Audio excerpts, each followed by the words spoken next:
A man remains on the run after a violent home invasion. We're tracking the search for a suspect. Federal investigators are in Berea where they raided a pharmacy this afternoon. Drivers in one Kentucky county receive a holiday surprise after being pulled over by deputies. This is WKYT News at 4:30. Good afternoon to you. Amber Philpott and Sam Dick reporting. Deputies continue to search for a man accused of shooting someone during a home invasion. It happened about 6 last night on Esther Spur Road, south of Stanford in Lincoln County. Deputies say they're looking for 20-year-old Cody Staten. WKYT's Phil Pendleton is tracking the search in our top story at 4:30. The violent event took place about 6 o'clock last night. Police say when they got here, they found the homeowner suffering from a gunshot wound to the leg. Now police say they're trying to find the whereabouts of a Cody Staten. Police say the 20-year-old Staten burst his way into the 57-year-old victim's home on Esther Spur Road near Waynesburg in southern Lincoln County. The victim said he didn't know Staten. Police believe that Staten broke in and demanded items, then shot the victim in the leg. A short time later, deputies were able to locate property owned by Staten, and also there they say they found items that belonged to the victim. During our investigation, we got a name of a subject. His name is going to be Cody Staten, and at this time we are looking for Mr. Staten to turn himself in and talk with us in regards to this shooting.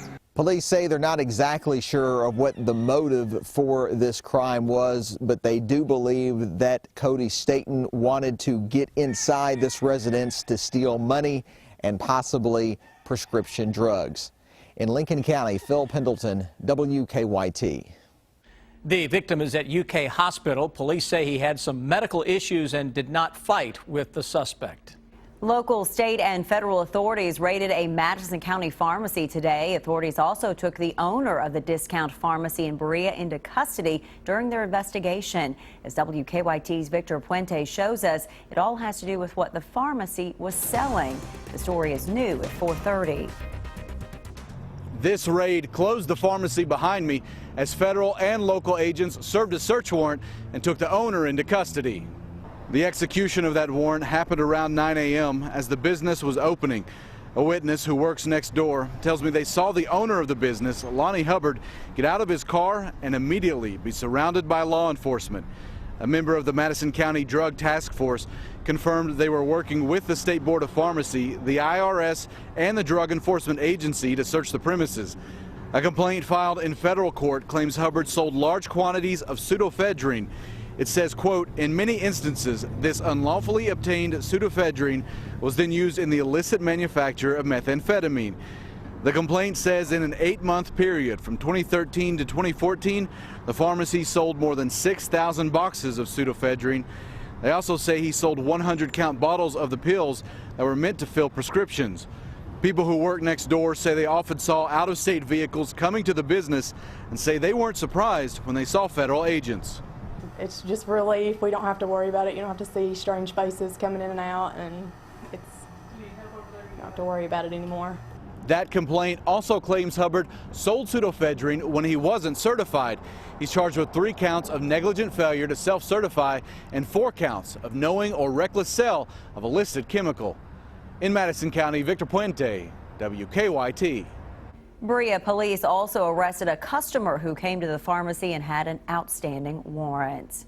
If you want, you can go Christmas shopping in your shorts this weekend. Yeah, throw in some flip-flops, too. How about that? The high temperatures could break some records. WKYT Chief Meteorologist Chris Bailey's here with the unseasonably warm forecast. Yeah, I think those records are pretty much going by the wayside for both Saturday and Sunday as temperatures reach the upper 60s and low 70s. We're actually not far from that right now. A lot of mid and some cases upper 60s. 67 Corbin, London, Frankfurt and Lexington, 65 Jackson, 66. Though you notice, just like yesterday, all 4 locations have some clouds. Can you imagine where the temperatures would be without the clouds right now? We would be 70 degrees or better already. That's where we're going for the day tomorrow. Bowling Green, as a matter of fact, it is 71 toasty degrees into Warren County. Low 60s into the northern parts of the Bluegrass State, but overall, every location that we look at with those very mild numbers on a strong southwesterly flow, and even to our southwest, still a fair amount of cloud cover that we'll have to fight through over the next few days. But with even warmer air coming in, we're likely to see record high temperatures as we go into tomorrow and Sunday. Then the high winds move in. And oh, by the way, winter weather is going to try to show up in the 7-day forecast. We'll break it down. Quite the drop from start to finish of that 7-day, guys, here in about 5-6 minutes. A Lexington man is in jail suspected of getting a 15-year-old girl pregnant. 25-year-old Laquan Clark is charged with rape. Police say that he chatted with the victim on Facebook and started having sex with her when she was 13. According to his arrest citation, Clark lied to the victim about his age and said he was 16. A Campbell County woman pardoned by former Governor Steve Beshear is out of prison. A Cincinnati television station reports Cheryl McCafferty was released from the Ross Cash Center in western Kentucky on Wednesday afternoon. McCafferty was sentenced to 18 years in prison in 2009 for shooting her husband in his sleep. She was one of 10 women pardoned who had been sentenced for a violent crime after suffering years of domestic violence. McCafferty was already scheduled for release in December for participating in educational programs, working while in prison, and good behavior.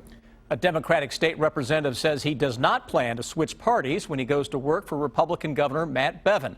Governor Bevin named John Tilley Secretary of the Justice and Public Safety Cabinet yesterday.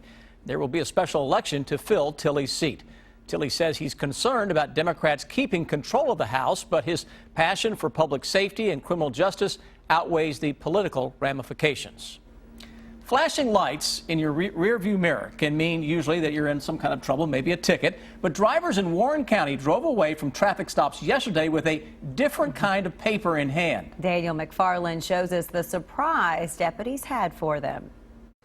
The Warren County Sheriff's Office received a generous donation of $10,000. The donor's only request was to give the money to those who needed it most. Officers pulled over drivers and gave them $100. Extremely surprised. This made my day. I can say that. This made my day. Some people pulled over had been going through tough times and said this was a big help. I was scared. I was a little nervous. I kind of had a rough week. I just found out I was sick, so it's kind of been a rough week, and this is a blessing. With Christmas right around the corner, people may be afraid of the thought of receiving a traffic ticket and having to give up some of their Christmas savings. But a traffic stop like this can turn all those feelings around. Well, my first reaction was relief, and that's a wonderful present, and I have 6 children, and this will be a great treat for us. A kind act like this doesn't just make the drivers happy, but the officers as well. I can speak for all the staff of Warren County Sheriff's Office. This is a privilege for us to be able to do this. It's a blessing for us just as much as it is for the people receiving this. We're very, very pleased to be able to be a part of this. I thought I was going to get a speeding ticket today. Well, deputies surprised 100 drivers. This is the second year the department has handed out money. Families in need will get some help in making their Christmas a little merrier for their children this weekend. Lexington's Firefighter Toy Program will hand out its donations tomorrow. Firefighters spend the week getting their warehouse set up like a store. They also plan to go shopping today to pick up any last-minute toys needed. Well, a litter of puppies is making history simply by just being born. That's right. Researchers at the Smithsonian and Cornell University have unveiled the first puppies born through in vitro fertilization. Robert Gray shows us the adorable results. High on the list of things that almost no one can hate, a bunch of puppies playing with a squeaky toy in a park. But what makes this interlude of cuteness different from all others is that these are test tube puppies. This is the world's first litter of puppies ever born by in vitro fertilization. So we have 7 normal, happy, healthy puppies. Dr. Alexander Travis is an associate professor of reproductive biology at Cornell University. You'll see that this one here is a cross between a Cocker Spaniel and a Beagle, whereas this one over here is a Beagle. And they all came from the same litter, but they have different moms and dads, but they were all born at the same time and were raised together.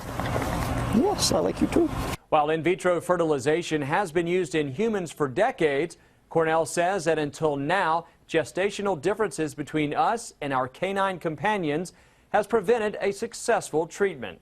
IVF is also important for the health of our pets because it opens up the possibility that we could identify certain genes that cause disease and then fix those, replace them with a good copy of the gene before those dogs are even born. So instead of trying to cure disease, we can help prevent it from happening in the first place. Canine IVF is also seen as a way to preserve endangered breeds of dog, including one called the African painted dog. Music will be filling the air in downtown Lexington this weekend. The annual celebration of song takes place Sunday at the Square. WKYT's Deanne Stevens is out and about with a preview. Hi, Deanne. Hey, good afternoon, guys. It is a big celebration of song happening right here this weekend in the Square. It is going on Sunday, and they invite you to bring the whole family out. It's a free show, incredible entertainment, UK Opera Theater here, as well as many special guests like Miss Kentucky, Clark Davis. Clark, music is a huge part of you and what you do, and this is such a special weekend to celebrate music. Definitely, definitely. I love that I get to come together with all of my friends and all of my community and get to share in the joy of music and singing. What are you going to be singing this weekend? I'm actually going to be singing Oh Holy Night. We're going to let you do that right now, my dear.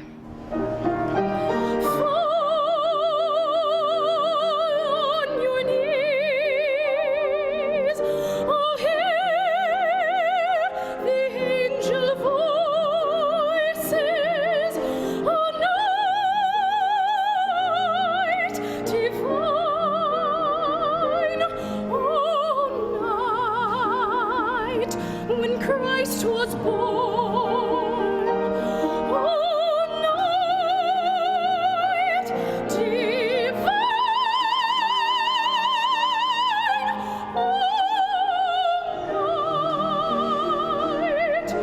oh night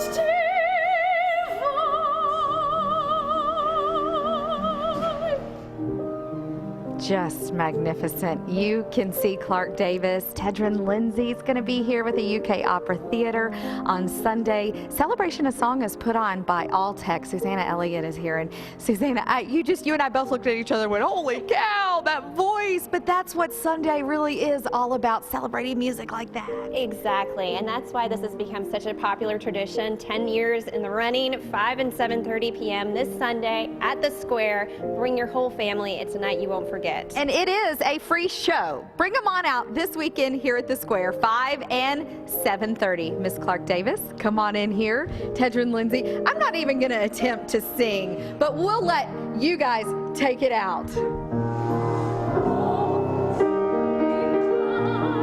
The stars are brightly shining. It is the night of our dear Savior's birth.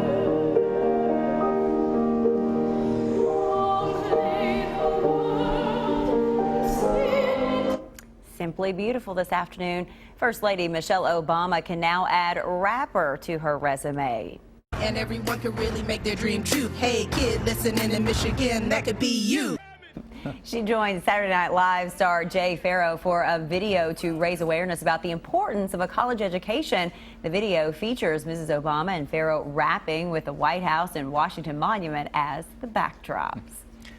Well, the two of us, along with Mr. Chris Bailey, we're going to be ringing the bell for the Salvation Army tomorrow in the mall from 1 to 3, and we expect some really big crowds, don't we? Oh, we have 2 weekends left for Christmas shopping, and the basketball game's later in the afternoon. So no excuses. The weather's perfect to get out, and we want to fill those kettles up. Just some coins in our kettle. Yes. We'd be happy, wouldn't we? What do you think, Chris? You want to do that? Yeah, absolutely. And you know what? Sam has even promised to wear some Bermuda shorts and flip-flops if you'll donate a little extra more, huh? I'm putting you on the spot right there, big guy. My legs are too pale for that. You don't want to see that from me. We look outside right now, and temperatures are into the 60s in most of central and eastern Kentucky. We have a fair amount of clouds out there, and overall, that is just a good-looking view, no matter where you are, especially when you're looking at the thermometer. Yeah, I know we've got some clouds out there, but overall, thermometers are in good shape. This is kicking off that warm weekend that will likely see records going by the wayside as we make our way into Saturday and Sunday, likely to hit 70 plus. But I do have some winter time in the 7-day forecast a little later on. Right now, let's check on that Friday afternoon traffic with Officer Don. Well, look at traffic flow. Nothing stands out as any major problems on the Circle or on Man of War. heavy traffic on the inner loop approaching, looks like Leestown Road and also Liberty. Now, drive times this afternoon, a little slower on 64 headed toward Mount Sterling and Winchester. Also into Richmond across the Clays Ferry Bridge. Police are running radar in that area on 75 southbound, just past the 99, so that could be impacting traffic speed a little bit. But other than that, it seems to be about normal. Now back to you in the studio. Officer Don, thank you. A Kentucky hotel counts down to Christmas and a tiny house with a really big price tag. It's the video that'll have you talking. Take a look at this.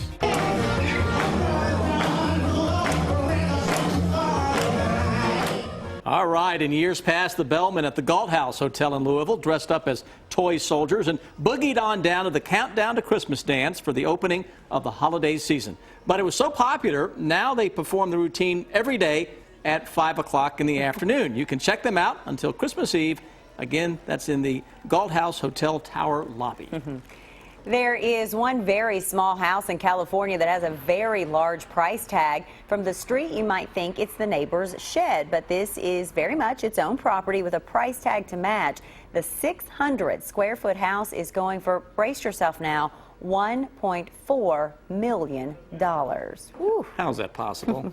Who's going to pay that? Okay, Historic Wax Museum Madame Tussauds unveiled a new celebrity look-alike, but you might not be able to tell that this internet star is happy about it. That's right, Grumpy Cat found her way to history. The viral sensation was in California to meet her robotic self. Grumpy, whose real name is Tartar Sauce, is the first cat to ever be immortalized in the museum's history. The animatronic figure has 5 different movements and is also the first mechanical figure made by Madame Tussauds in over a century. It looks very real and creepy all in the same. So that's not real. No, okay. Looks very real. Good job. Creepy Very too, right? good job. Okay. Please stay with us. Here's what we're working on for you now at 5 o'clock.